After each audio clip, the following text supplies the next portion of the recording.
వ్యాధితో నిండిన కపట కేంద్రము, దానిని గ్రహించుట ఎవరి సాధ్యము?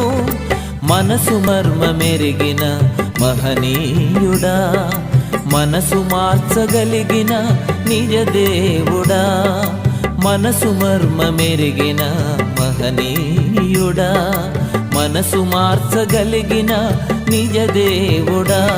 నా మదిని కోవెలగా మలుచుకోవయ్యా, నా హృదిని రారాజుగా నిలిచిపోవయ్యా. మనసున్న మంచి దేవా, నీ మనసును నాకిచ్చావా?